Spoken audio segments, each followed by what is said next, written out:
অত্যন্ত প্রতাপের সাথে পুরো মহাবিশ্বকে উদ্দেশ্য করে তিনি একটি প্রশ্ন ছুড়ে দেবেন।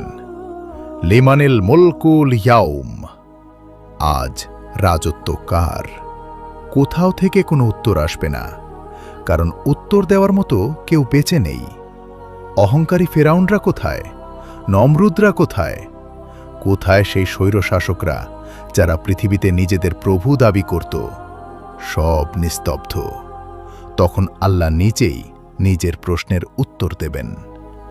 লিল্লাহিল ওয়াহিদিল কাহার, আজকের রাজত্ব একমাত্র আল্লাহর, যিনি এক এবং প্রবল পরাক্রমশালী। এভাবে কেটে যাবে 40-এর একটি সময়কাল।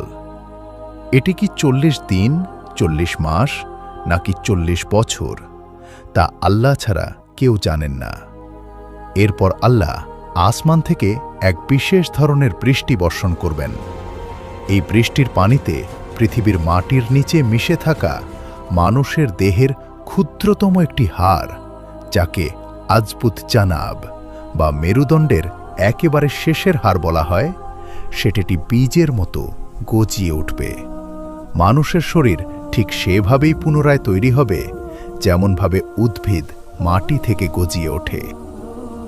দেহগুলো প্রস্তুত হওয়ার পর আল্লাহ ইসরাফিল আলাইহিস সালামকে পুনরায় জীবিত করবেন এবং তাকে দ্বিতীয়বার শিঙায় ফুঁক দেওয়ার নির্দেশ দেবেন।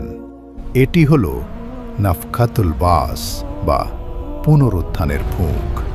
এই ফুঁক দেওয়ার সাথে সাথেই কোটি কোটি রূহ যা ইসরাফিল আলাইহিস সালামের শিঙার ভেতরে রাখা ছিল, তা মৌমাছির মতো গুনগুন করতে করতে উড়ে গিয়ে নিজ নিজ দেহে প্রবেশ করবে। আর সাথে সাথেই পৃথিবীর বুক চিরে কোটি কোটি মানুষ ঘুম থেকে জেগে ওঠার মতো লাফ দিয়ে উঠে দাঁড়াবে। তারা অবাক হয়ে চারদিকে তাকাবে আর বলবে, হায় আমাদের দুর্ভোগ, কে আমাদের এই ঘুমের জায়গা থেকে উঠালো? তখন ঈমানদাররা বলবে, রহমান তো এরই ওয়াদা করেছিলেন এবং রাসূলগণ তো সত্যই বলেছিলেন। সবাই একটি বিকট আওয়াজের দিকে ঘাড় নিচু করে অন্ধের মতো ছুটতে থাকবে। হযরত আয়েশা রাদিয়াল্লাহু তাআলা আনহা একবার নবীজিকে জিজ্ঞেস করেছিলেন, ইয়া রাসূলুল্লাহ, সেদিন কি নারী পুরুষ সবাই উলঙ্গ থাকবে? তারা কি একে অপরের দিকে তাকাবে না?